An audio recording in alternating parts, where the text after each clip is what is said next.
Olá, pessoal! Tudo jóia? Que bom estarmos de volta aqui no De Frente com Texto, no nosso canal de exposição bíblica.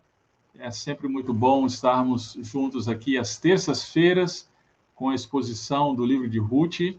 Você que ainda não está acompanhando, quero encorajá-lo a fazer isso, começar a acompanhar. Essa semana nós compartilhamos aqui no nosso canal Ruth, capítulo 2. Estamos caminhando e crescendo no conhecimento do Senhor por meio desse livro. Às quintas-feiras, você já sabe, nós temos o nosso encontro aqui às 19 horas, a partir desse ano, né? E estamos juntos, crescendo aí no conhecimento do Senhor por meio desse livro que é fantástico, o livro de Salmos. Hoje estaremos estudando o Salmo 41 e fantástico aí poder crescer no conhecimento do Senhor através de capítulo por capítulo do Saltério, o livro da enologia do povo de Deus, né? Então, se você ainda não nos acompanha, quero encorajá-lo a fazer isso. E às sextas-feiras, com os nossos vídeos voltados aí para as mulheres, vídeos áudios, que são liderados aí pela minha esposa, a Simone, que tem lido trechos de livros voltados aí para o público feminino e realmente tem sido fantástico. Então, muito bom a gente estar juntos mais uma vez, podendo estudar a palavra de Deus. Eu vou chamar então aqui o nosso pregador do dia. Como vocês sabem, nós toda quinta-feira nós expomos aí um capítulo dos Salmos e aí chamamos, né? Tem quinta-feira que sou eu que trago a exposição, mas outras quintas-feiras eu chamo colegas, pastores aí experimentados para expor um capítulo dos Salmos. E hoje, para expor o Salmo 41, estar aqui na nossa agenda o pastor Wagner, vou chamá-lo aqui para a tela. Pastor Wagner, muito bem-vindo, meu querido. Boa noite, Nelson. Boa noite aí a todos os que acompanham o seu canal. Mais uma vez, uma grande alegria estar com vocês aí nessa jornada. E que jornada, né? Sim. Salmos.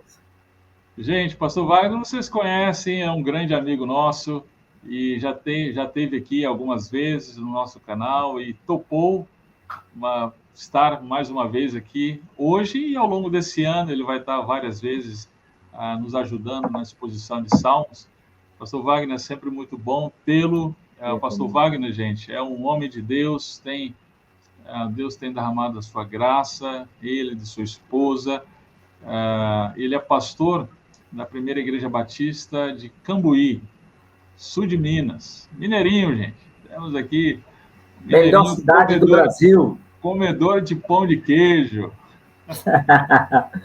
Tá? Todos aí estão convidados para comer um pão de queijo maravilhoso que tem nessa terra. Sim. E tomar um café, 10. Gente, é maravilhoso, viu? Digo por experiência própria, eu já estive na igreja do pastor Wagner. Um abração para a turma aí da Primeira de Cambuí.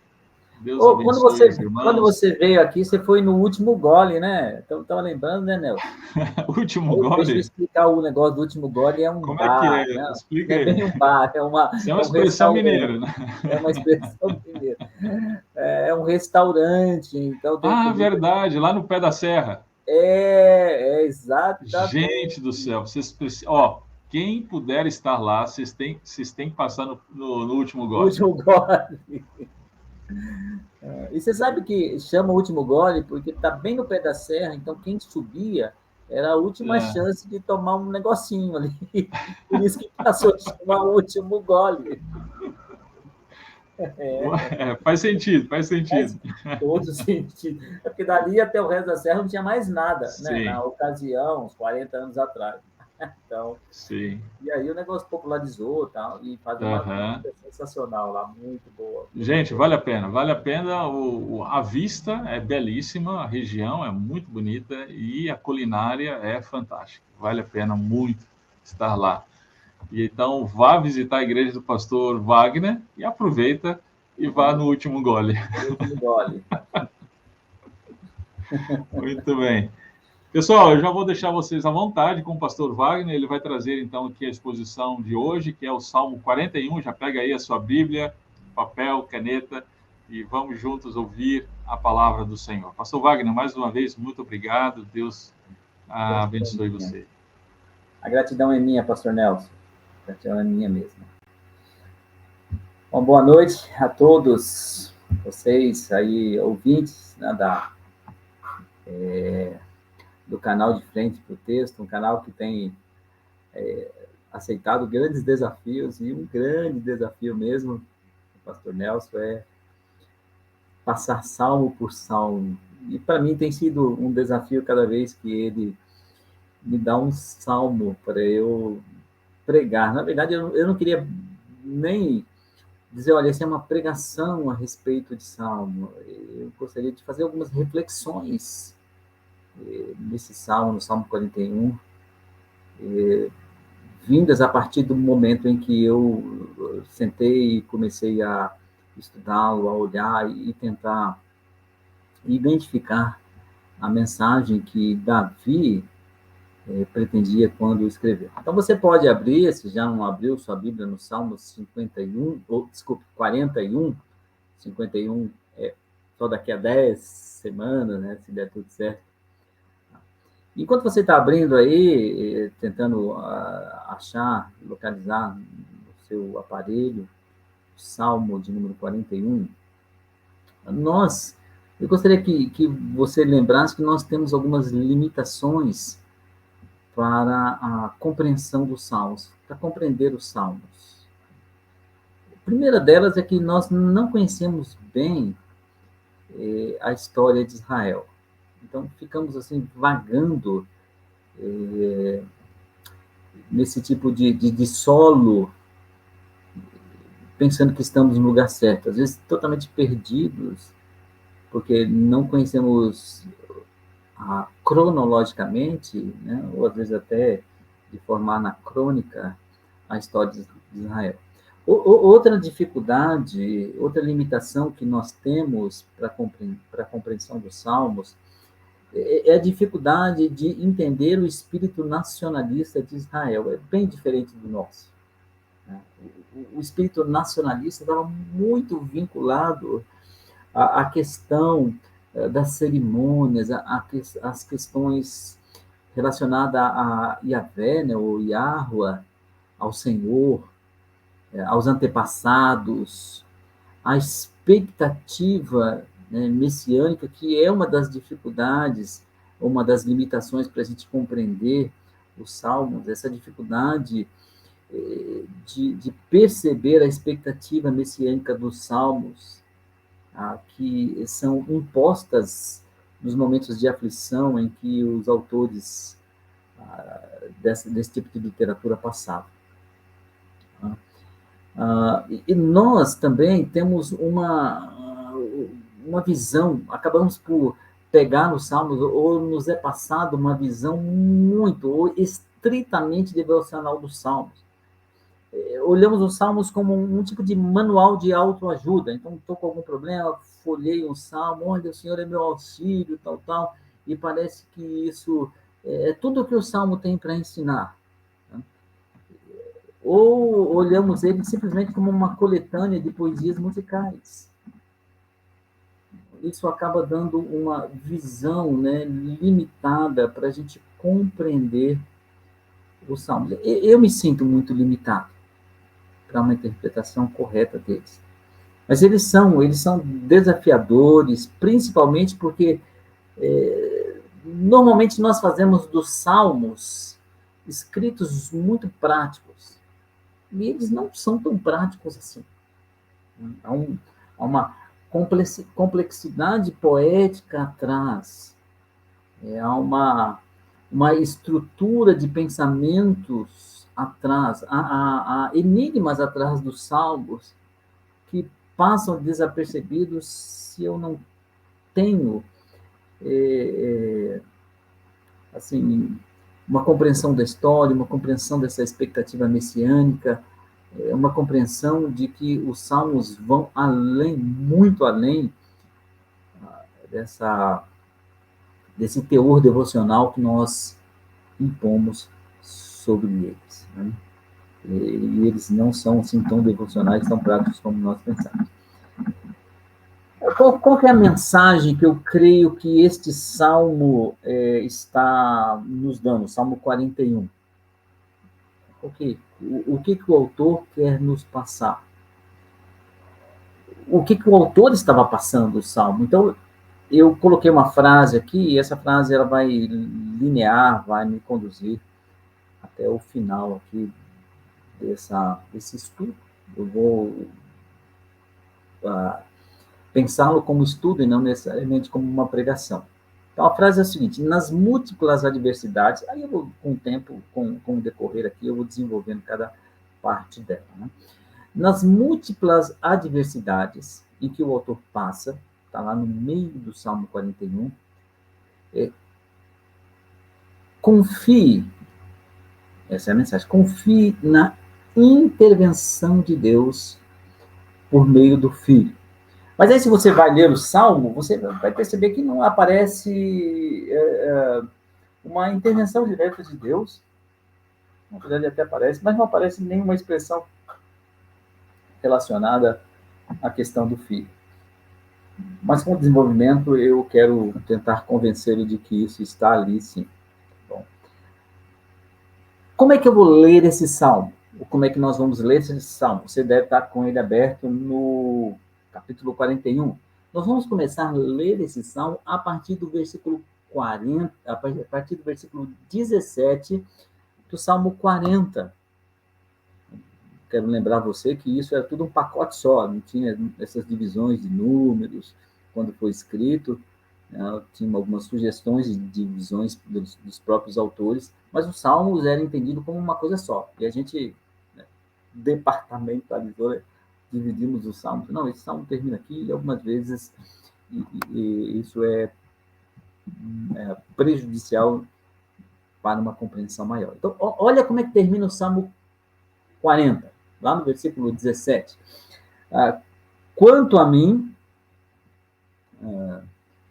eu estou lendo na NVI, Nova Versão Internacional, quanto a mim, sou pobre e necessitado. O autor referindo-se a si mesmo. E a palavra aí é de pobreza, de miséria, e daquele que precisa de uma ajuda. Mas o Senhor preocupa-se comigo. E ele vai dizer, talvez, por que o Senhor preocupa com ele, ou porque ele vai se expressar da maneira como se expressou no Salmo 41. Tu és o meu socorro, o meu ajudador, o meu auxílio e o meu libertador. Meu Deus, não te demores. Então, faz o pedido final. E aí o Salmo 41, ele se torna uma espécie de resposta ao clamor do salmista, do Salmo de número 40, como ele termina. Olha só. Então, terminou o salmista fazendo um pedido, não é isso? Por favor, Senhor, não demores em me atender. E ele começa o versículo 1 dizendo: bem-aventurado aquele que se interessa, aquele que cuida, aquele que dá atenção ao pobre. Olha só, pobre no versículo 1, pobre lá no versículo 17 do capítulo 40. O Senhor, né, continua, o Senhor livra quem? Em tempos de adversidade. Né? Pode se referir aí ao pobre ou pode se referir ao bem-aventurado. Mas vamos continuar. O Senhor o protegerá e preservará sua vida. Ele o fará bem-aventurado, feliz na terra, e não o entregará aos desejos dos seus inimigos. O Senhor o susterá em seu leito de enfermidade, ou em sua fraqueza, e da doença ou aflição o restaurará. Agora o salmista está dizendo, eu disse, misericórdia, Senhor, cura-me, pois pequei contra ti. Agora ele vai mudar, a partir do versículo 5, um pouco do assunto. Por enquanto ele estava dizendo sobre essa intervenção de Deus na vida, talvez, do bem-aventurado ou na vida do pobre. Vamos descobrir isso já já. No versículo 5 ele muda, ele passa a dar atenção ou a falar sobre o que está acontecendo com ele com respeito aos seus opositores. Os meus inimigos dizem maldosamente a meu respeito. Quando é que ele vai morrer? Quando é que vai desaparecer o seu nome? Isso são os inimigos falando, dizendo o que eles esperavam de Davi, né? Sempre que alguém vem visitar-me, fala com falsidade, enche o coração de calúnias e depois sai espalhando-as. Versículo 7. Todos os que me odeiam juntam-se e cochicham contra mim, imaginando que o pior me acontecerá. Então, ele já falou isso, né? Que o pessoal esperava que ele fosse morrer. Então, há uma oposição, uma pressão muito grande. Versículo 8. Uma praga terrível derrubou. Essa era a expectativa dos inimigos de Davi. Está de cama, ele jamais se levantará. Até o meu melhor amigo, em quem eu confiava e que partilhava da minha mesa, do meu pão, voltou-se contra mim. Que terrível, né? A situação dele aqui. Ok. Aí ele vai mudar de novo, ele vai parar de falar dos inimigos, vai começar no versículo 10, falando do Senhor. Mas tu, Senhor, tem misericórdia de mim. Isso é uma afirmação, não um pedido. Levanta-me, para que eu lhes retribua. Sei que me queres bem, pois o meu inimigo não triunfa sobre mim. Por causa da minha integridade, me sustém e me pões na tua presença para sempre. E no versículo 13, o autor faz a doxologia, né, o término, né, a finalização do primeiro livro, que vai até o capítulo 41 do Salmo 1 até o Salmo 41. Fecha-se o primeiro livro, a coletânea dos primeiros salmos. Louvado seja o Senhor, o Deus de Israel, de eternidade a eternidade. Amém e amém. Então, esse salmo, ele praticamente está dividido em 3 partes. A primeira parte é aquela ação que o Senhor faz na vida do bem-aventurado. Eu optei por isso e não na vida do pobre. Do versículo 1 a 4, do versículo 5 a 9, a ação dos inimigos que se colocam contra mim. Então, Deus está agindo ao meu favor. Os inimigos, a favor do bem-aventurado, não ao meu favor necessariamente, mas a favor do bem-aventurado. E aí os meus inimigos estão agindo, né, contra mim, contra a minha pessoa. Versículo 10, 12, é uma expressão de confiança no salmista. O Senhor vai me atender, o Senhor vai estar comigo, o Senhor vai estar presente, ou vai deixar que eu fique na sua presença. E aí ele termina no versículo 13, fechando não somente o Salmo 41, mas fechando toda a série dos Salmos do 1 até o 41. Então vamos lembrar aqui algumas coisas importantes, né? O Salmo é um Salmo de Davi e ele começa bem-aventurado o que atende, o que acode, o que socorre ao necessitado. A primeira impressão, quando eu leio essa frase, é que se refere a uma retribuição se eu estender minha mão ao necessitado. Mas vamos olhar um pouquinho.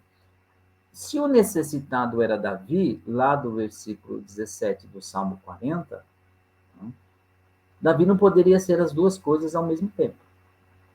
Então, quem é esse bem-aventurado? Quem é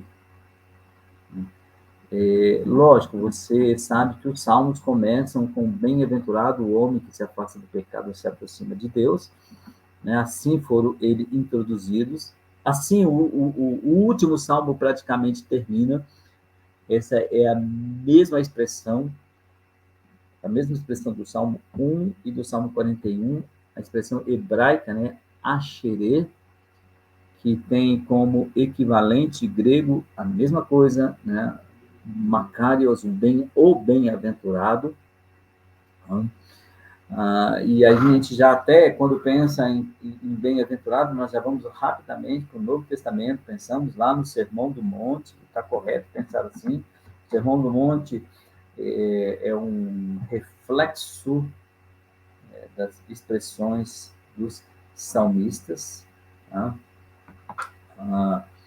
Então, nós temos aquela vida tão empolgante, tão bela oferecida lá em Mateus, mas, no fundo, quando pensamos em bem-aventurado, lá no Salmo 1, e vamos acompanhando a trajetória dos salmistas, do salmista, né, especialmente Davi, que escreve todos os salmos do primeiro livro, uma pergunta acaba surgindo, tanto para os leitores como para nós hoje.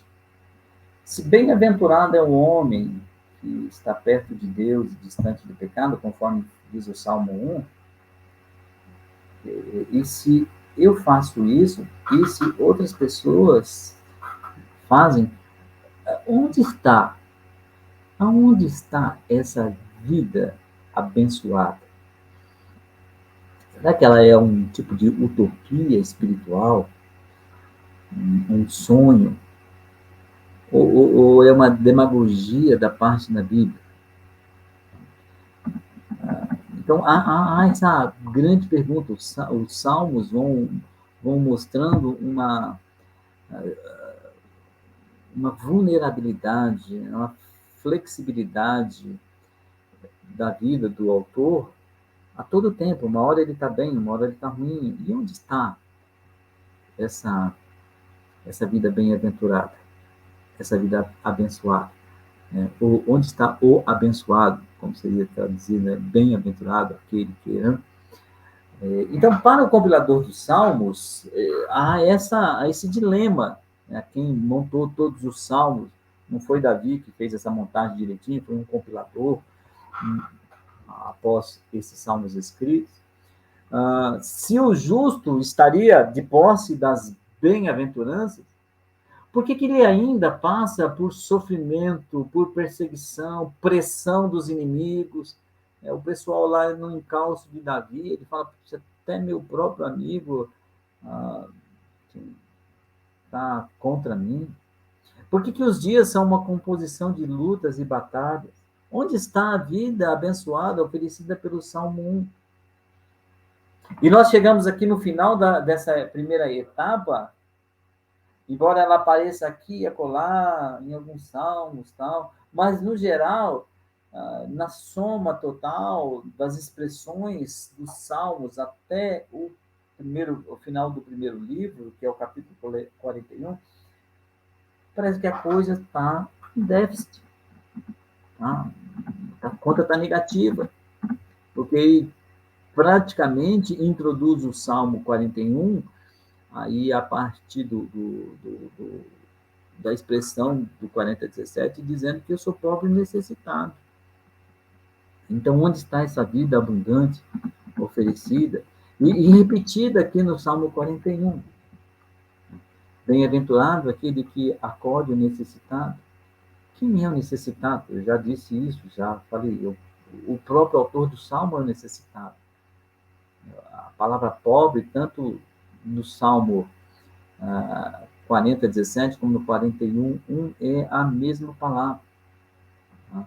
Então, o bem-aventurado do Salmo 41, eu não poderia falar isso exatamente do Salmo 1, mas o bem-aventurado do Salmo 41 não se refere ao autor, não se refere a mim.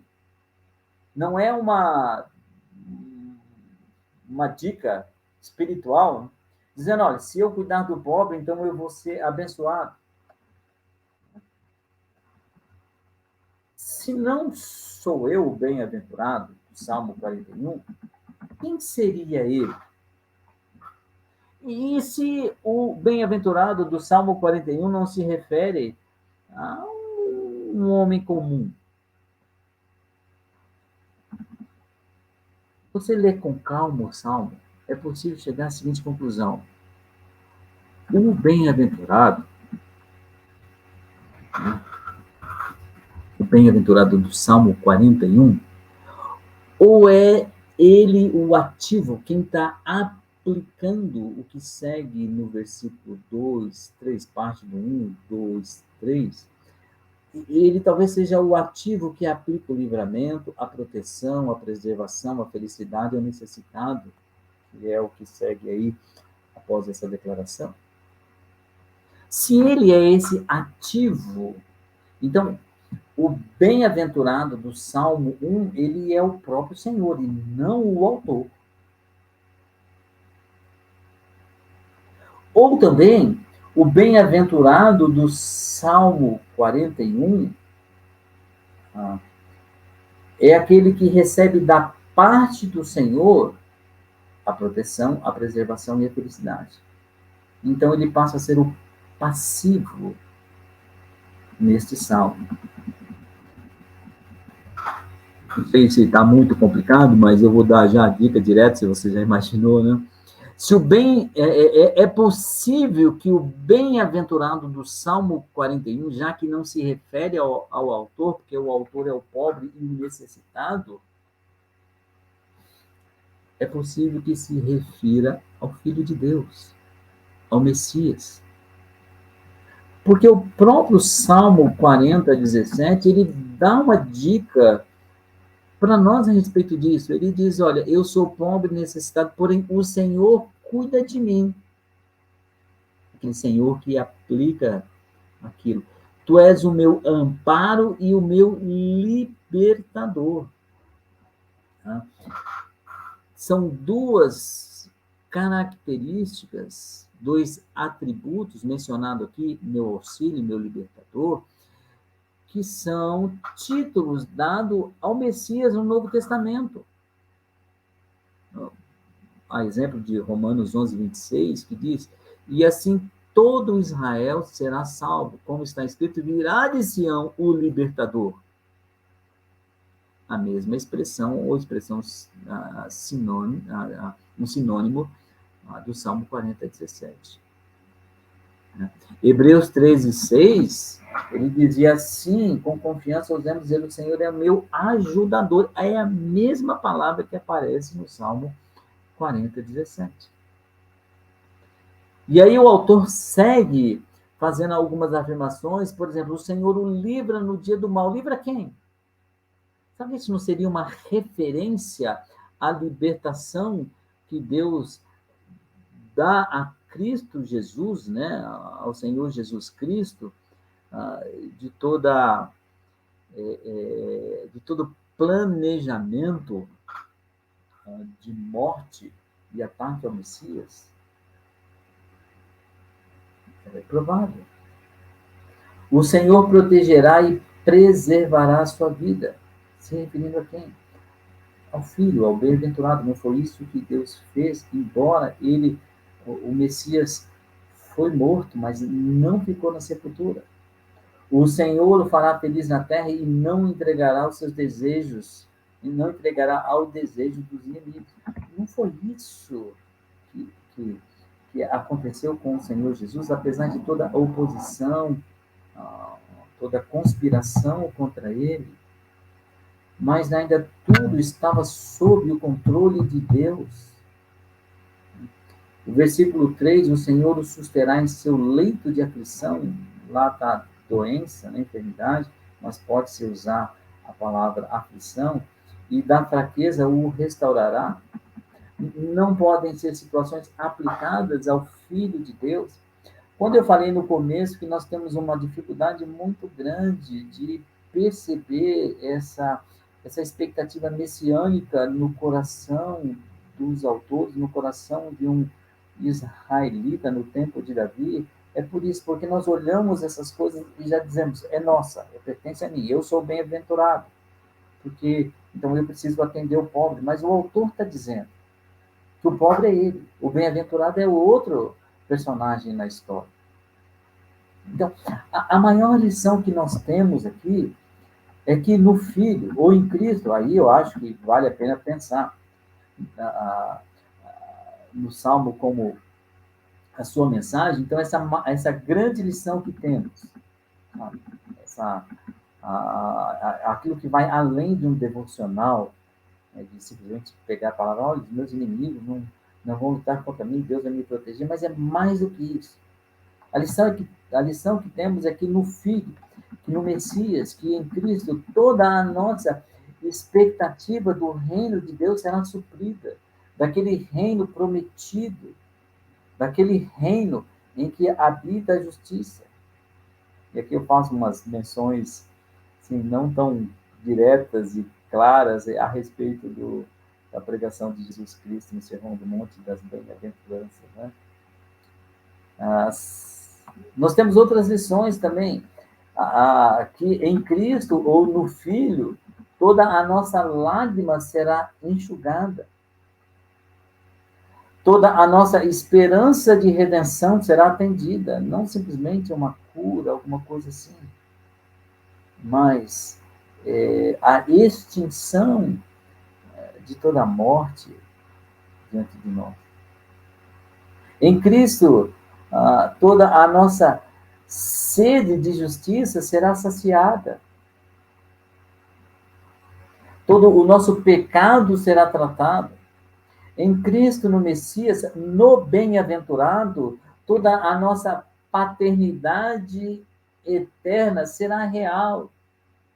Eu estou pregando em Hebreus e eu vou lá pensar logo em Hebreus tudo que o autor já disse que aonde nós estamos e que a casa de Deus está aberta e Deus nos receberá. Então, todo esse anseio de paternidade, né, expressa lá no Sermão do Monte, né, bem-aventurado aqueles que... eu esqueci qual que é, Mateus, serão chamados filhos de Deus, deixa eu já olhar aqui, bem-aventurado os pacificadores, porque serão chamados filhos de Deus, por essa expectativa da paternidade do Senhor. Em Cristo, nós sabemos, ou temos a certeza, ou a esperança, né, ou que nossa sede do reino e da justiça serão experimentados.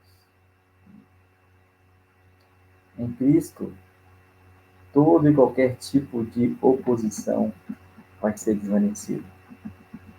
E agora, quando nós colocamos, então, o Salmo num prisma mais correto, à luz de um pensamento de um israelita de 3.000 anos atrás, né, percebemos que o bem-aventurado e as eternas implicações disso para nós faz com que essa expressão do Salmo 4 faça todo sentido, e parece que ela é jogada ali. Do Salmo 4, não, do versículo 4 do Salmo 40. O autor está falando de coisas boas, bem-aventurado, e coloca lá que acorde necessitado, tal. E aí, depois do versículo 3, ele joga aí essa expressão: eu disse, misericórdia, Senhor, cura-me, pois pequei contra ti. E eu creio que quando o autor olha para uma realidade tão excepcional como esta, em que tudo no Filho, em que tudo no bem-aventurado, em que tudo no Messias, em que tudo no descendente será suprido para conosco. Então, Ele percebe o quê? Que só resta falar, Senhor, você tem misericórdia porque eu não percebi isso. Eu fui superficial na avaliação das minhas considerações espirituais. Eu fui até arrogante, fui negligente. Como é que eu pude ser tão cego, tão egoísta? Pensando que tudo gira em torno de mim. Por isso que nós vamos para os Salmos e temos essa sensação de que parece que tudo significa para nós. O bem-aventurado sou eu, o abençoado sou eu. Não? Eu preciso só dar uma esmolinha ali, atender o pobre, se ele bater na minha porta, dar uma comida para ele e a coisa vai girar em torno de mim. Mas, quando tentamos olhar além disso, de que eu sou, na verdade, o pobre, o bem-aventurado é uma expressão indicando alguém fora do comum e que eu creio que significa realmente a vida do Filho, a vida do Messias, o próprio Messias, e que ele me supre de todas essas expectativas mencionadas anteriormente. Então eu tenho que falar, eu sou um coitado mesmo, eu não sou só pobre necessitado, eu sou um tremendo pecador, por não perceber essas coisas tão magníficas e achar que tudo vai girando em torno de mim.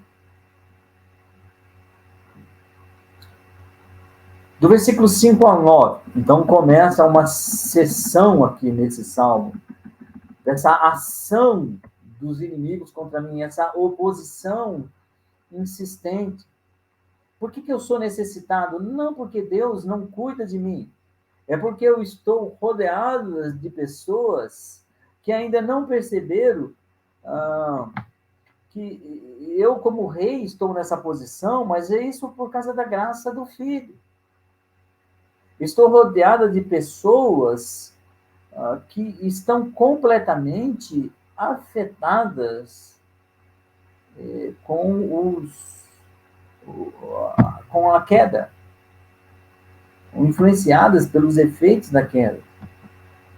E elas acabam, então, olhando para a minha posição como um rei, como se fosse a maior glória que alguém poderia ter. Então, enche seus corações de ódio, de inveja e vão destilar isso contra mim. Eles desejam a minha morte, ao ponto de, olha, ele precisa sair daí porque tem gente melhor para ficar no lugar. E mal sabe quem está numa liderança, né, os dilemas, as dificuldades,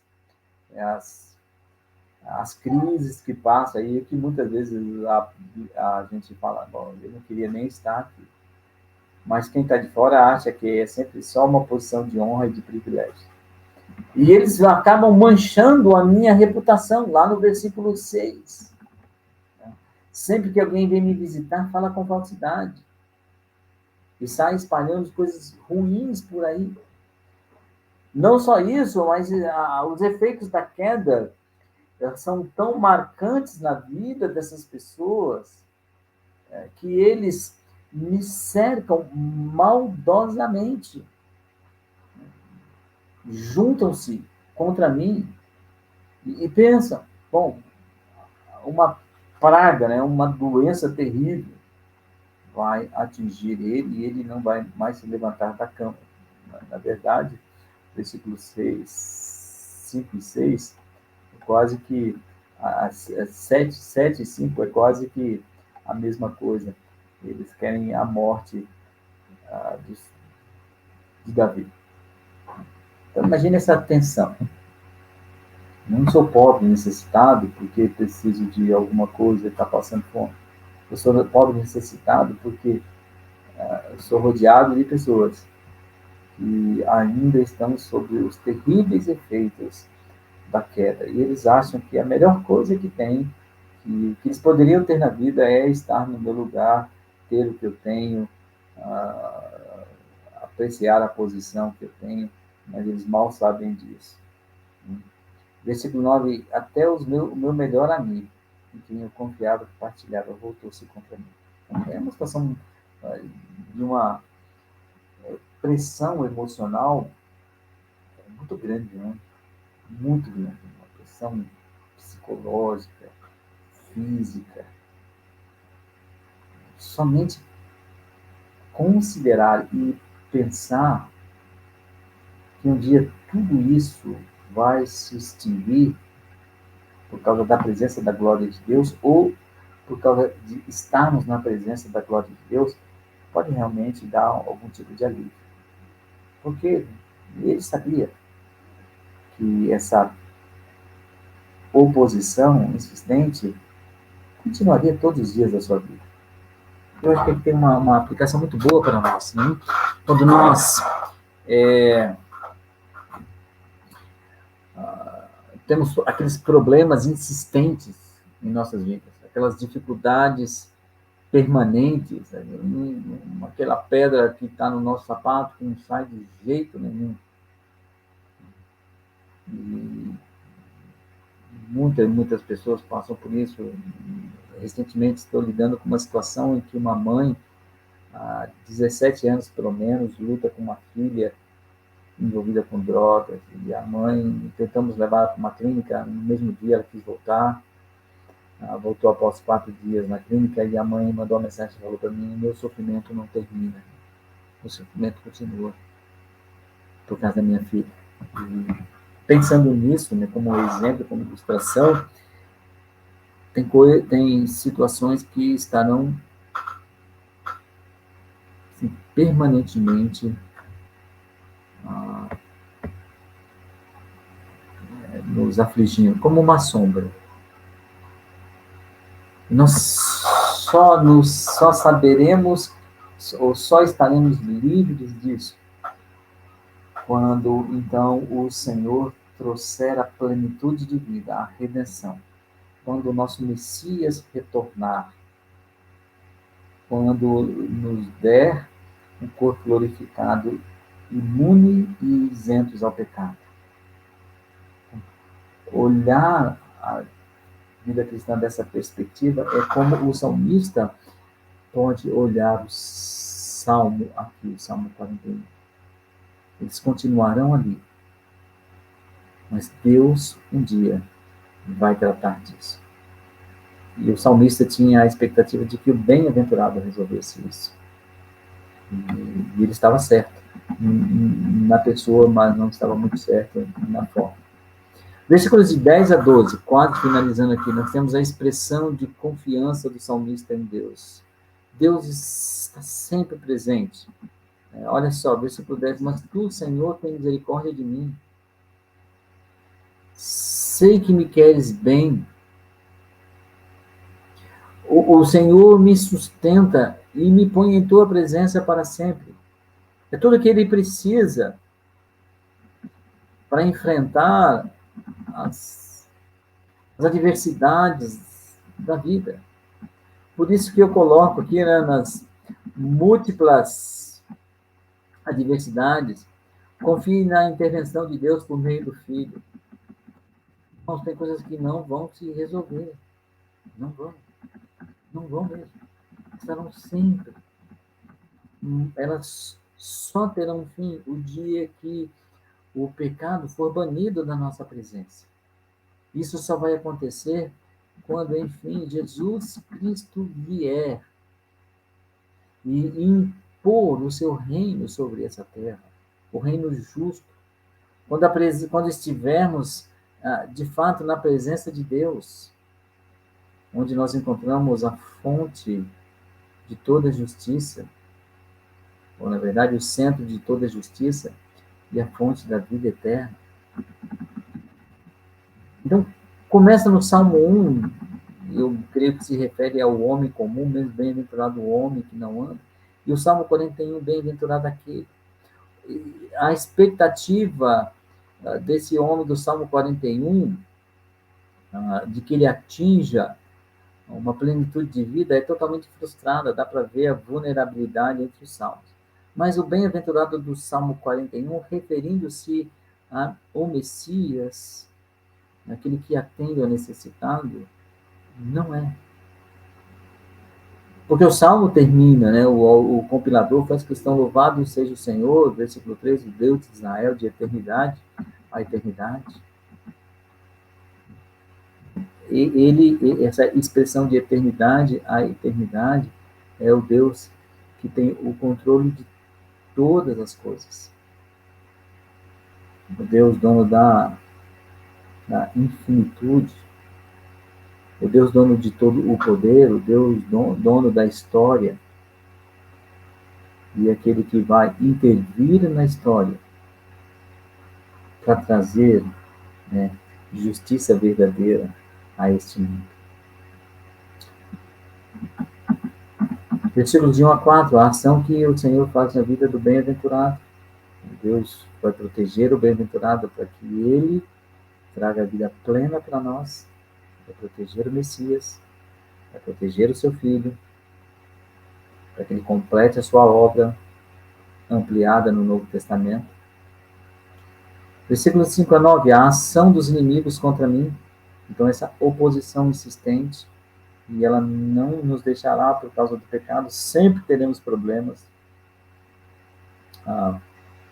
Certa vez, uma jovem senhora lá de Belo Horizonte, ela disse o marido dela consertar não sei o quê, e deu uma relação de coisas para ele consertar. E ele saiu meio resmungando, dizendo, você quer que eu conserte todos os problemas do mundo? Ele estava dizendo, é uma tarefa impossível, e de fato é uma tarefa impossível. Sempre teremos problemas, sempre teremos dificuldades. O mundo está presenciando as suas dificuldades, os resultados da queda. Estaremos aí sempre diante de os efeitos do pecado de Adão em nossas vidas. Então, versículo 5 a 9. Mas de 10 a 12, essa é a expressão de confiança do salmista. Eu confio no Senhor, porque Ele é o Deus de eternidade a eternidade. Então, Deus está atuando na história, Ele mantém sua palavra de redenção. Pode ter certeza. E minha resposta a isso é o que? É talvez proclamar essa mensagem. Mas como é que eu vou resolver os problemas do mundo? Não vou resolver. Não vou. Mas eu posso proclamar a mensagem de que há esperança de que um dia alguém lidará com a fonte de todos os problemas, que é o pecado, a culpa e a queda. Eu posso manter acesa a chama dessa mensagem no meu coração, na minha vida comunitária, na minha vida com a igreja, de que Deus tem o seu plano, o plano de redenção na vida do Filho. Também pensando em como dar uma resposta a essa intervenção de Deus, eu posso adquirir uma visão de que os problemas estarão sempre ao nosso redor, principalmente relacionado a pessoas que não conhecem a Cristo. Elas não são amigas do Evangelho, elas podem planejar o mal contra nós, podemos ficar decepcionados, mas isso é um efeito da queda. Um dia isso não vai acontecer mais. E a minha confiança deve estar somente no Senhor. Manter-se perto dele é a melhor decisão que qualquer um de nós pode tomar. Hoje, não posso resolver os problemas do mundo, os meus inimigos estão aí, há problemas de injustiça, mas ainda assim, estar na presença de Deus é a melhor decisão que posso tomar. Salmo 41. Nas múltiplas adversidades, confie na intervenção de Deus por meio do Filho, e que a graça esteja com nós. Agradecemos, Senhor Jesus, muito mesmo, pelo cuidado que o Senhor tem para conosco. Amplie nossa visão para que a gente veja as Escrituras, veja a sua revelação com aquele óculos da redenção, né? Com a perspectiva de que essa terra ela só vai encontrar a solução quando o Rei de todo o universo trouxer a justiça e a vida eterna para nós. Que essa seja a nossa expectativa. Não uma expectativa de que as coisas vão melhorar e vão se resolver. Algumas se resolvem, mas outras pioram. A gente sabe muito bem disso. Essa é uma expectativa frustrada e desoladora. Mas a expectativa de que o Senhor intervém na história, tem intervindo na história.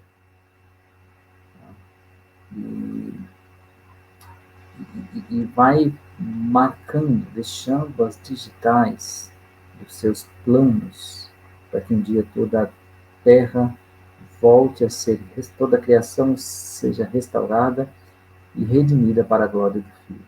Essa é toda a nossa esperança.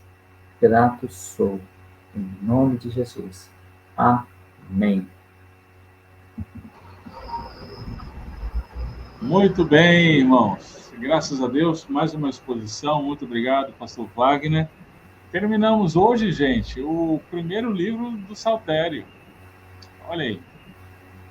Para quem não sabe, o livro de Salmos ele é dividido em 5 livros. E o primeiro livro termina com o Salmo 41. O segundo livro vai do Salmo 42 até o Salmo 72. Então, semana que vem, a gente começa aí o segundo livro, com o Salmo 42. Muito bom, muito bom. Estamos caminhando aí pelo livro de Salmos. E, pastor Wagner, mais uma vez, muito obrigado. Muito obrigado por estar conosco e nos presentear com essa belíssima exposição. Deus continue abençoando o irmão, abençoando aí seu ministério no sul de Minas. Amém. Obrigado, pastor Nelson, pelo privilégio, uma alegria muito grande, né? Aí estar com vocês, ouvir alguns salmos também. Muito obrigado. Muito Nelson, um grande amigo. Ok, gente, ok.